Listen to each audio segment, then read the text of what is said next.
धन्यवाद विक्रम. म्हणजे विक्रमजीने जे अनुभवलं ते पुस्तकाच्या रूपात आपल्यासमोर ते घेऊन आलेले आहे. आज आपण पाहिलं की यंत्रणा कशी हिंदुत्ववाद्यांच्या विरोधात वागते आणि एक हिंदुत्वनिष्ठ असणं म्हणजे खरंच गुन्हा आहे का, हा प्रश्न वारंवार एक हिंदुत्वनिष्ठ म्हणून स्वतःलाच विचारावं असं मला इथे वाटते. कारण आपण तळागाळात जाताना छोटी मोठी कार्य करत असताना सुद्धा आपल्याला यंत्रणेला सामोरे जावे लागते. व त्याचं जिवंत उदाहरण म्हणजे आपल्याला विक्रम भावेजींनी हे पुस्तक आपल्या समोर ठेवलेलं आहे. त्याचं मनोगत व्यक्त करत असताना सावरकरजींनी हे मनोगत लिहिलेलं आहे, ते मी जस्ट वाचत होतो. त्यामध्ये सुद्धा त्यांनी हेच लिहिलं, जेव्हा गांधीजींची हत्या झाली त्यावेळेला काय झालं, त्यावेळेला सुद्धा हिंदुत्वनिष्ठ म्हणून स्वातंत्र्यवीर सावरकर तसेच इतर साथीदार जे होते, जे राष्ट्रनिष्ठ धर्मनिष्ठ, त्यांच्यावर सुद्धा यंत्रणेने अशाच प्रकारचा अन्याय केला होता. आणि त्याच जिवंत उदाहरण म्हणजे विक्रम भावे. म्हणजे गांधी हत्यानंतर सरळ सरळ नंतर त्यानंतर कोणत्याच हत्या झाल्या नाही आणि त्यानंतर ज्या हत्या झाल्या त्या फक्त दाभोळकर आणि पानसरे एवढ्याच हत्या झाल्या. म्हणजे हे हिंदुत्व निश्चितच आम्ही विचार करू भावेजी, कारण तुम्ही जे मांडलं ते आमच्या सर्वांसाठी जेव्हा आम्ही कार्य करतात त्याच्यासाठी हे एक उदाहरण आहे की कार्य करत असताना आपल्या कोणत्या गोष्टींची काळजी घ्यावी. तसेच कोणावर म्हणजे जसं तुम्ही सांगितलं कोणताही राजकीय पक्ष एक हिंदू किंवा हिंदुत्वनिष्ठ म्हणून कधीच तुमच्या पाठीशी राहणार नाही. जेव्हा त्यांना त्यात फायदा दिसेल तेव्हाच ते तुमच्या जोडीला असतील. त्यामुळे आपल्याला सर्वांना हिंदुत्वनिष्ठ म्हणूनच एकत्र यायचं आहे हे भावेजींनी आपल्याला स्पष्ट केलेलं आहे. धन्यवाद त्याबद्दल. आता या कार्यक्रमाचे विशेष पाहुणे मुख्य अतिथी हिंदू विधिज्ञ परिषदेचे राष्ट्रीय सचिव श्री संजीव पुनाळेकर सर यांना मी या पुस्तकाविषयी आपले विचार मांडण्यासाठी इथे बोलवत आहे. तत्पूर्वी मी त्यांचा जास्ती काही परिचय तुमच्या समोर मांडणार नाही, कारण हिंदुत्वनिष्ठ म्हणून जेव्हा आपण समाजात कार्य करत असतो त्या प्रत्येक वेळेला एखादी गोष्ट चुकली आणि आपल्या विरोधात गेली तर आपल्यासाठी कोण आधार आहे हे जेव्हा एक हिंदुत्वनिष्ठ म्हणून आपण विचार करत असतो त्यावेळेला एकच नाव समोर येते की सर. म्हणजे आपल्याला पुढे जाऊन नावही नाही, फक्त आपण सरांना आपण फोन करूया का, सर आपली मदत करतील. एक हिंदुत्वनिष्ठ म्हणजे अशा अनेक संघटना आहेत मुंबईत पुण्यात सर्व ठिकाणी ज्या छोट्या मोठ्या संघटना आहेत त्यांना मदत करणारा एक व्यक्तिमत्व म्हणून संजीव पुनाळेकर सर आहेत. संजीव पुनाळेकर सर यांनी बांगलादेश घुसखोरांच्या विरोधात सुद्धा एक यशस्वी लढा दिलेला आहे. त्याचप्रमाणे रजा अकार तसेच आझाद मैदानामध्ये जो दंगा झाला होता रजा अकाबी याच्या विरुद्ध सुद्धा शासनासाठी त्यांनी लढा दिला होता. पोलीस यंत्रणेवर जो अन्याय झाला होता तो सर्वांनी पाहिलेला आहे. मग तो अन्यायाला लढा कोण देणार, पोलीस यंत्रणा स्वतःवर झालेल्या अन्यायाला तोंड देऊ शकली नाही, पण त्यासाठी कोणी उभी राहिली ती संघटना होती हिंदू विधिज्ञ परिषद आणि आपले पुनाळेकर सर. तर मी पुनाळेकर सरांना विनंती करतो की त्यांनी आपले मनोगत व्यक्त करा.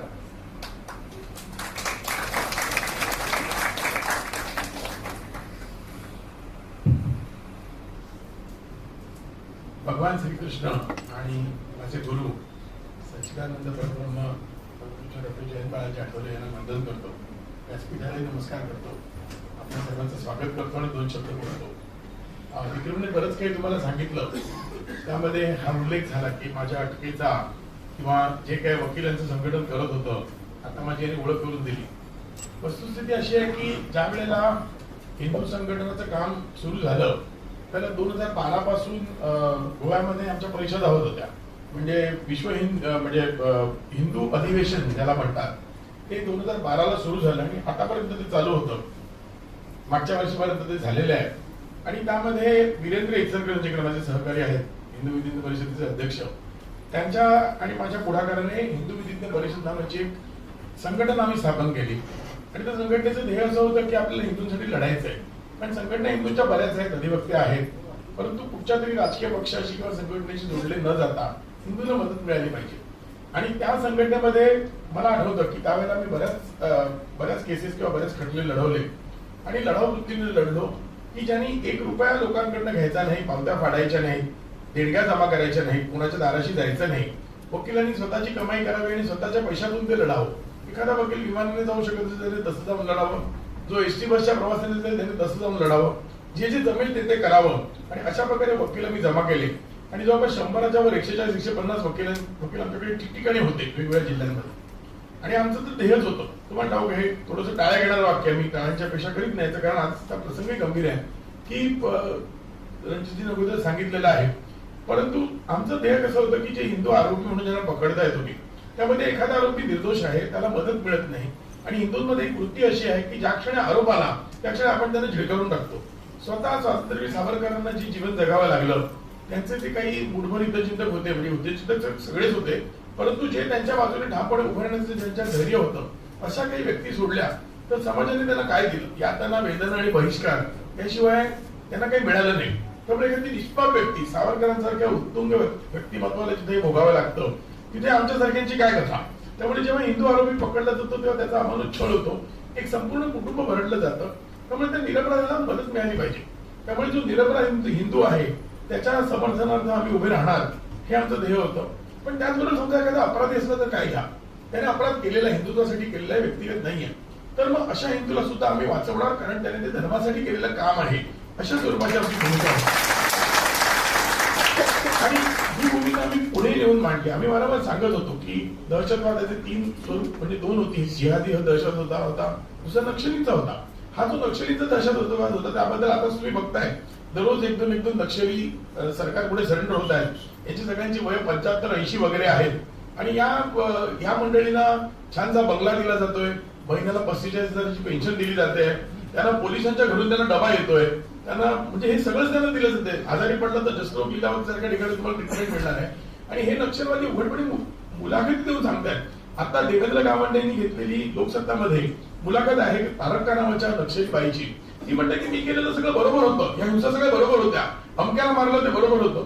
ती कुठेही नक्षली विचारसरणीच्या विरुद्ध बोलत नाही, ती माफीचं साक्षीदार झालेली नाही. आणि तिला तुम्ही माफी देऊन असे शेकडो नक्षली आपले नेते मुख्य प्रवाहात आणण्याच्या नावाखाली त्यांना अभय देत आहेत. त्यामुळे पुढच्या काळामध्ये नक्षलींची भरती वाढतच जाणार दिसतंय. दुसरीकडे काश्मीरी जिहादींसाठी तिथे योजना आहे. काश्मीरामध्ये तुम्ही सरेंडर व्हा आणि सगळं काय घ्या. माझं स्पष्ट म्हणणं होतं की हिंदू दहशतवाद नावाची कल्पना आहे फक्त काल्पनिक गोष्ट, असं काही नाहीये. परंतु काही हिंदू युवकांनी जर काही हातामध्ये शस्त्र किंवा बॉम्ब घेतले असतील तर त्यांना सुद्धा आपण माणूस म्हणून विचार करायला पाहिजे, माझं स्पष्ट म्हणणं आहे. माझ्याकडे जर एखादा युवक आला आणि म्हणाला की मला बॉम्ब फेकायचा आहे तर मी त्याला विरोध करेन, म्हणजे नको करू, कुटुंबाचा तुझा नाश होईल, किंवा एखाद्याला गोळी घालायची नको करू, मी त्याला सांगेन. पुढच्या हिंदू युवकाला चिथावणी देण्याचं काम आम्ही केलेलं नाही आणि करणार नाही, कारण त्याचं काम होते आम्ही पाहिलेलं आहे. परंतु त्यांनी जर ते केलंय आणि त्याला साखरदंडात जबडून माझ्यासमोर आणलेलं आहे तर नाही हे दहशतवादी कृत्या मी निषेध करतो, मी तुला वाचवणार नाही, असा भेकळपणा काय आम्ही करणार नाही. याचं कारण असं आहे की त्या युवकाने ते करताना त्याला माहिती होतं की ह्या कृत्याचे काय परिणाम होतात. स्वतःच्या पत्नीकडे किंवा आईकडे सुद्धा त्याची कबुली तो देऊ शकणार नाही. अशा परिस्थितीमध्ये त्याने केलं असेल त्याची काय मजबुरी किंवा काय असहायता असेल. समजूतात एक्सप्लोजर ब्लास्ट झाला, कुणी केला काय केला सर्वांना ठाऊक आहे. आता विचार करा, ते जे युवक होते ज्यांची नावं आले संदीप डांगे किंवा रामजी कलसंडा, त्याच्या घरचं काय केलं नव्हतं. त्यांचं म्हणणं तो पाकिस्तान सारख्या राष्ट्राशी चांगली समजूत एक्सप्रेस बंद करा हे त्यांनी सांगितलं. त्यावर राजकीय तोडगा होता, एक्सप्रेस बंद व्हायला पाहिजे होती, ती बंद केली नाही म्हणून स्फोट झाला. मी स्फोटाचं समर्थन करत नाही, परंतु आज ज्या वेळेला राजकीय निर्णय आदरणीय नरेंद्र मोदीजींनी घेतला की पाकिस्तानचं पाणी थांबवलं, त्यावेळेचं सरकार निर्णय घेत नव्हतं म्हणून तो बॉम्बस्फोट करावा लागला. त्यामुळे त्याला उद्या त्या आरोपीने पकडलं तर आम्ही पूर्ण ताकदीशी त्याच्या मागे उभे राहणार म्हणजे राहणार. आणि ही जी परिषद आली याच विषयावर आमचे मतभेद झाले, कारण जे कोणी सत्ताधारी होते, राजकारणी होते, कुठच्याही पक्षाचे असोत, त्यांचं म्हणणं असं होतं की तुम्ही तर वकिलीचं काम करा, तुम्हाला पदं मिळतील, तुम्हाला मान सन्मान मिळेल, परंतु हे जे आर्टिक्युलेशन आहे, विचारांची मांडणी, या मांडणीत तुम्ही पडू नका, ते आमचं काम आहे. आज म्हणायचं 70,000 कोटीचा घोटाळा, दुसऱ्या दिवशी त्याला मिठी मारायची आणि पहिल्या गोष्टीला आपण म्हणायचं भ्रष्टाचाराचा विरोध, शुद्ध आचरण, दुसऱ्या वेळेला म्हणायचं तो चाणक्य आहे. हे अशा प्रकारचे पोलंड एवढं आम्ही कधी मारले नाही आणि मारणारही नाही. त्यामुळे हे जे आर्टिक्युलेशन आम्ही करत होतो हे पटत नव्हतं. ज्यावेळेला हिंदू विधिज्ञ परिषदेची स्थापना झाली तेव्हा वीरेंद्र इचलकरंजीकरांनी मी मिळून आम्ही एक मसुदा बनवला. त्याचं नाव होतं सिटिझनशिप अमेंडमेंट ऍक्ट. हा जो नंतर झाला 2014 मध्ये तो बनला, तो तत्कालीन गृह खात्याला आम्ही पाठवला. तेव्हा राजनाथ सिंह हे गृहमंत्री होते. त्यांनी हिंदू जनजागृती समितीला अधिकृत निमंत्रण दिलं. हिंदू जनजागृतीची मंडळी जाऊन त्यांना भेटली, त्याची मिनिट्स लिहिली गेली. काही कारणास्तव तो प्रस्ताव गुंडाळून ठेवला. त्यामध्ये स्पष्ट आम्ही म्हटलं होतं की धार्मिक जर का कोणी कारणासाठी भारतात येत असेल तर त्याला नागरिकत्व दिलं पाहिजे, छळ होतोय. परंतु त्यांचा राष्ट्रीय धर्म जर काही इस्लाम असेल तर नागरिकत्व द्यायचं कारण नाही. हा मसुदा वाचनात बांधून ठेवला आणि 5-6 वर्षानंतर त्याच्यावर कायदा झाला, हे तुम्ही जाणता. त्या स्वरूपाचं काम त्यावेळेला हिंदू विधिज्ञ परिषदेने केलं होतं. आझाद मैदानचा दंग्याचा उल्लेख झाला, आम्ही वसुली करावी त्या दंगेखोरांकडून असा आदेश घेतला. गोव्यामध्ये मोती डोंगरचं प्रकरण झालं, तिकडे जाऊन आम्ही सांगितलं की इथे 5-6 हजार बांगलादेशी राहतात, त्यांना काढा इकडून हुसकून लावा.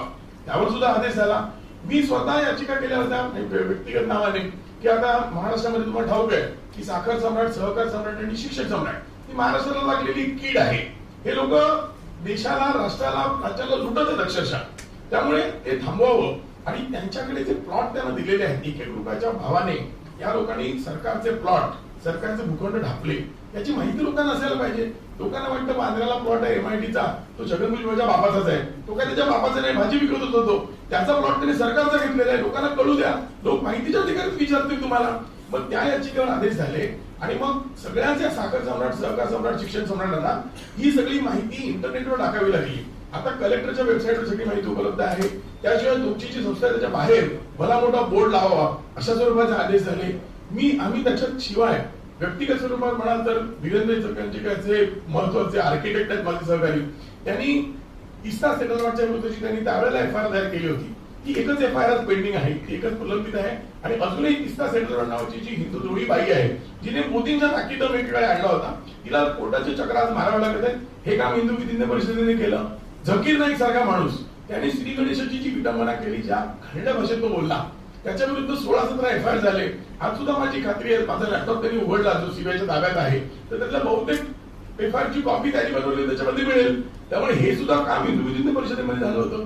त्याच्याशिवाय खटले लढले त्याची तर अगणित गणतीच नाही. ज्या प्रकारे हिंदुत्व दहशतवादाचे आरोप झाले, मग ते खानेबासमध्ये असू देत, मडगावमध्ये असू देत, मालेगावमध्ये असू देत, या सगळ्या प्रकरणामध्ये दहशतवादाचा म्हणजे UAPA लागलाय आणि त्यातून हिंदू मुक्त झालाय. असे 15-16 आरोपी आमच्याच काळात मुक्त झाले होते. कोणी दुसरं केलं नव्हतं. मालेगावच्या प्रकरणात आम्ही आमची घरं मोडून दिली, त्या आरोपींना राहण्याची व्यवस्था केली. सरकारला आणि विशेष करून आमचे जे बारामतीचे काका आहेत त्यांना फारसं आवडण्यासारखं नव्हतं. आणि बहुतेक सगळी जी मंडळी ती त्यांची मंडळी होती, केसमध्ये जी मंडळी होती. मालेगावच्या प्रकरणात बघा, विक्रम भावेने जे पुस्तक लिहिलं 2013 मध्ये, 2013 पूर्वी 12 मध्ये आमची याचिका झाली होती. त्यांनी अभ्यास केला आणि ते सूत्र मांडलं की कशा प्रकारे अन्याय झाला, RDX ठेवलं गेलं, इंडियाबुल कंपनीचं विमान वापरून आरोपींचं अपहरण करण्यात आलं आणि त्या चतुर्थीच्या घरामध्ये RDX ठेवताना शेखर बागडे नावाच्या अधिकाऱ्याला प्रवीण खानजोडे आणि सुभेदार पवार या दोघा आर्मीच्या अधिकाऱ्यांनी पाहिलं. हे सगळं कुठे आलं नव्हतं. विक्रम भावेच्या पुस्तकामुळे ते संपूर्ण जगासमोर आलं. आणि त्यानंतर 4.5 वर्षानंतर ही जी चार्जशीट एनआयएने दाखल केली आरोपपत्र, त्यामध्ये त्यांनी त्याचा उल्लेख केला. म्हणजे कल्पना करा की राष्ट्रीय तपास यंत्रणा जी आपण स्थापन केली, ज्याचा आपण अभिमान बाळगतो, त्यांना जी गोष्ट शोधायला 4.5 वर्ष लागली ती अगोदर विक्रम भावेने मांडली होती आणि तसंच त्यांनी मांडलं. एवढंच मला म्हणायचंय की विक्रम भावेचा जन्म या भारतासारख्या देशात झालाय. जर तो एखाद्या परदेशात असता तर इन्व्हेस्टिगेटिव्ह जर्नलिझम म्हणून त्याला 1-2 कोटीचं पारितोषिक मिळालं असतं. जो काही फ्रॉड झाला, हा जो काही फ्रॉड यांनी केला तो त्याने उघडकीला आणला. आणि असंच काम जर काय त्याने अर्बन नक्षलींच्या संदर्भात केलं असतं तर काय झालं असतं, तर त्या लोकांनी त्याला कमालीचं मान आणि सन्मान दिले असते. एखादं अर्बन नक्षल प्रकरण बोगस आहे, त्याचं कोरेगाव भीमा प्रकरण ते म्हणतात बोगस आहे. उद्या जर यावर कोणी संशोधन करून काही मांडलं तर त्यांचे केवढे सत्कार होतात ते तुम्ही बघा. मला एवढंच सांगायचंय की हे सगळं घडत असताना आमच्यावर जी वक्रदृष्टी झाली त्याची कारणं ही होती. आता पुढे जाऊन सांगतो, आम्ही हे लढत असताना यांनी वारंवार आम्हाला धमक्या देण्याचा प्रयत्न केला. माझ्याकडे पद्मसिंग पाटलांचं प्रकरण होतं. पद्मसिंग पाटलांवर निंबाळकरांच्या गुन्ह्याचा आरोप होता आणि त्यातल्या एका आरोपीचं मग माझ्याकडे वकील पत्र होतं, त्याचं नाव पारसमल जैन. तर पारसमल जैन जेव्हा म्हटलं की मी माफीचा साक्षर होतो, तेव्हा याच मंडळीकडून मला निरोप आले की असं करू नका, पद्मसिंग फासावर जातील. म्हटलं नाही, त्याची इच्छा आहे, त्याला सोडायचं तर सोडवू आपण. आणि ते जेव्हा आम्ही दिलं त्याच्यानंतर ही चक्र अधिक वेगाने फिरली. म्हणजे आम्ही आज सुद्धा पद्मसिंग पाटलांविरुद्धचा खटला त्या SRCने चालू दिलेला नाहीये. म्हणजे माझा थेट यांच्यावरती आरोप आहे की पद्मसिंग पाटलांना वाचवण्याचं सुद्धा याच्या मागे कारस्थान होतं. आणि आताच्या घडीला मी बघतोय की न्याय यंत्रणा, आम्ही ठिकठिकाणी भाषणं दिली, मला लोकांनी विचारलं की काय बुवा तुम्ही म्हणता असं कसं, न्यायालय असं कसं काय करेल, काय नेहमी प्रश्न विचारतात, तुम्हालाच का पकडावं, न्यायालय असं कसं वागेल. माझं सांगतो तुम्हाला सांगणं की न्यायालयाकडे फार अपेक्षा करू नका. कारण काय होतंय ना, शेवटी न्यायाधीश मंडळी सुद्धा आपल्यासारखी माणसे आहेत. आणि त्यामध्ये सुद्धा असं आहे की या वेळेला आपण बघतो आता लवकरच एक अनुसूचित जातीतले मुख्य न्यायाधीश होणार आहेत, गवई. ज्या वेळेला गवईंची निवड झाली त्यावेळेला सुप्रीम कोर्टाने मोठ्या दिमाखात त्यांच्या वेबसाईटवर टाकलं, अनुसूचित जातीचे असल्यामुळे त्यांना प्रतिनिधित्व द्यायला आम्ही त्यांना निवडलेलं आहे. हे खूप हास्यास्पद आहे. केवळ जातीसाठी हास्यास्पद नाही, हे यासाठी हास्यास्पद आहे की माणूस एखाद्या जाती जन्माला म्हणून तो प्रतिनिधित्व करतोय म्हणणंच मुळात मूर्खपणाचं आहे. माझे वडील गिरणीत होते, किंवा वीरेंद्रचे आई वडील शिक्षक होते. मला तुम्ही एक सांगा, तुमच्यातलं एकाने तरी याचं उत्तर द्यावं. एका तरी गिरणी कामगाराचा मुलगा किंवा नातू आतापर्यंत सुप्रीम कोर्टात न्यायाधीश झालाय का? एका तरी शिक्षकाचा मुलगा किंवा नातू झालाय का? एका तरी पोलीस शिपायाचा सोडा, पोलीस इन्स्पेक्टरचा मुलगा किंवा नातू झालाय का सुप्रीम कोर्टात? एखाद्या कारकुनाचा, एखाद्या प्यूनचा, एखाद्या चांभार काम करणाऱ्या रस्त्याच्या बाजूला आरी घेऊन बसणाऱ्याचा मुलगा किंवा नातू गेलाय का सुप्रीम कोर्टात? मग कोणाला जातीपातीच्या गोष्टी सांगताय तुम्ही, कोणाला फसवताय? मला सुप्रीम कोर्टाने हा डेटा एकदा जाहीर करावा की 1950 सालापासून आतापर्यंतचे सर्वोच्च न्यायालयाचे झाले न्यायाधीश, त्याचा बाप आणि त्याचा आजा कोण होता, त्यांच्यापर्यंत पोहोचण्याची तरतूदच नव्हती. त्यामुळे त्यांचं कोणी तुरुंगात गेलं नाही. तुरुंगात गेलेल्या कोणत्या व्यक्तीला ते कधी भेटलेले नाही, किंवा तुरुंगात गेलेल्या व्यक्तीच्या नातेवाईकाला सुद्धा ते भेटलेले नाही. तर त्यांना सहानुभूती कुठून असणार आहे? त्यामुळे अशा व्यवस्थेशी लढताना आम्ही जात्यात, तिकडे मी उल्लेख केला, जात्यात आहात, चुपात आहात, मागच्या काही भाषणात त्यांनी केला. आज जे जात्यात आहेत, तुम्ही सुपात आहात, उद्या तुम्ही असाल आणि मग कोणी उरणार नाही. तर ते ह्याच्या घटना घडत आहेत. महाराष्ट्रासारख्या राज्यामध्ये एक राजकारणाने एक वेगळा मोड घेतलेला आहे. आपण सगळे आनंदी आहोत की ठीक आहे, बदल घडला, राजकीय बदल घडला. परंतु आम्ही बघतो आहोत की इथलं जे बारामतीचे काकांचं जे राजकारण आहे, आताच बघताय की तुम्ही ज्या प्रकारचे बारामतीचे काका पवार किंवा परमबीर सिंग यांना ज्या प्रकारे सलाम जोडण्याची राजकारणामध्ये स्पर्धा चालू आहे, ती स्पर्धा महाराष्ट्राला घातक असं आमचं मत आहे. आणि त्यावर सुद्धा एक लार्जर डिबेट इथे व्हायला पाहिजे. तुम्हाला मी एक गोष्ट सांगतो की ज्या वेळेला आपण जातीपातीचा विचार करतो, आताच कोणीतरी मागच्या एका माझ्या सभेमध्ये मला भेटायला आले, म्हणजे ब्राह्मणांना रिझर्वेशन नाही या राज्यामध्ये, ब्राह्मणांना अन्याय होते, विक्रमभाऊवर ब्राह्मण म्हणून अन्याय झाला. आता विक्रमभाऊची बायको जी ती जगताप आहे, किती जणांना माहिती आहे, पण ह्यामध्ये तुम्ही जाणार नाही. भावेचा ब्राह्मण म्हणून तुम्ही उल्लेख करताय. मला तुम्हाला स्पष्टपणे सांगायचंय, महाराष्ट्र एकच राज्य देशामध्ये आहे की ज्यामध्ये ब्राह्मणांना सगळ्यात जास्त रिझर्वेशन आहे. म्हणजे पुढच्या जगामध्ये एवढे रिझर्वेशन ब्राह्मणांना नाहीये. सगळ्यात जास्त पदं ब्राह्मणांच्या संख्येच्या कितीतरी जास्त आपण त्यांना दिलेली आहेत. फक्त त्याची अट एकच आहे की त्या ब्राह्मणाने सतत ब्राह्मणांच्या, हिंदू धर्माच्या आणि मनुस्मृतीच्या विरुद्ध बोलत राहायला पाहिजे. तुम्ही बघा आता हे जे टीव्ही आहे, मीडिया, त्यामध्ये 3-3 जोशी आहेत. तुम्ही फिल्म इंडस्ट्रीमध्ये जा, 3-3 कुलकर्णी आहेत. इथे आमचे कुबेर आहेत, तिकडे धर्माधिकारी आहेत, दाभोळकर आहेत, परुळेकर आहेत. अंतच नाही या ब्राह्मणांना. यांना सगळीच पदं लायकी नसताना दिलेली आहे. आणि ती एकाच अटीवर दिली आहे की ब्राह्मणांनी शिव्या घालत राहा, हिंदू धर्माला शिव्या घालत राहा, भगवान श्रीकृष्णाबद्दल वाईट बोला, देवदेवतांच्या विषयी विकृत बोला, हिंदूंना त्रास देत राहा, आणि जे जे काही तुम्हाला द्यायचं ते तुमच्या मोदीमध्ये टाकू. अशा प्रकारचं ब्राह्मणाला रिझर्वेशन असलेलं महाराष्ट्र एकमेव राज्य आहे. आणि या प्रकारचं विकृत राज्य हे बारामतींच्या काकांच्या कृपेने आज महाराष्ट्रामध्ये चाललेलं आहे. आमच्याबद्दल सांगायचं तर मी तुम्हाला एकच सांगेन की विक्रम भावेने जे लिहिलेलं आहे ती त्याची वेदना व्यक्तिगत नाहीये, ती वेदना एक प्रातिनिधिक वेदना आहे. आणि त्याच्याकडे बघताना एक ऐतिहासिक डॉक्युमेंटेशन म्हणून आपण त्याच्याकडे पाहायला पाहिजे. आमच्या बाबत म्हणाल तर आम्ही घाबरण्याचे किंवा त्यामुळे भाव सोडून देण्याचे काही प्रश्न उद्भवत नाही. मी तुम्हाला स्पष्टपणे सांगतो की मी काय किंवा विक्रम काय किंवा माझे सहकारी वीरेंद्र इचलकरंजीकर काय, आम्ही जे लढलो आहोत यापुढे लढत राहू. कारण तुम्ही आम्हाला कष्ट देऊ शकता, तुरुंगात टाकू शकता, आमच्या कुटुंबियांना तुम्ही धमकावू शकता, आमची काय संपत्ती जी काय असेल नसेल ती जप्त करू शकता, घरावर धाडी मारू शकता, लॅपटॉप जप्त करू शकता, आमची संघटना उद्ध्वस्त करू शकता, जे काय करायचं ते तुम्ही करा. परंतु तुम्ही आम्हाला घाबरवू नाही शकणार. आम्हाला घाबरवणं तुमच्या हातामध्ये नाही. कारण एक ईश्वर जर सोडला तर आम्ही कोणालाही घाबरत नाही, आणि ईश्वराला सुद्धा आम्ही घाबरत नाही. याचं कारण आमचं ईश्वरावर प्रेम आहे. जे ईश्वराला अपेक्षित आहे ते करावं या हेतूने आम्ही करतो आहोत. त्यामुळे त्यामध्ये याची काय बाकी मंदिरातला भ्रष्टाचार घोडकीला आणला, हजारो एकरांच्या जमिनी गेल्या होत्या त्या परत मिळवल्या. या सगळ्या आणि म्हणजे तुळजापूर देवस्थान असू दे, तिथे दागिन्यांचा अपहार झाला.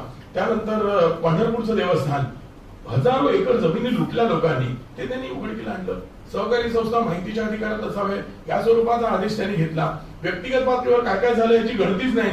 म्हणजे एक मशीद होती पुण्याला, ती आम्ही पाडून घेतली. म्हणजे बाबरी मशीद पडली ती आंदोलनामुळे, परंतु ही मशीद 2-3 हजार स्क्वेअर फुटाची जी 30 वर्ष होती, न्यायालयाचा आदेश घेऊन आम्ही ती पाडायला लावली.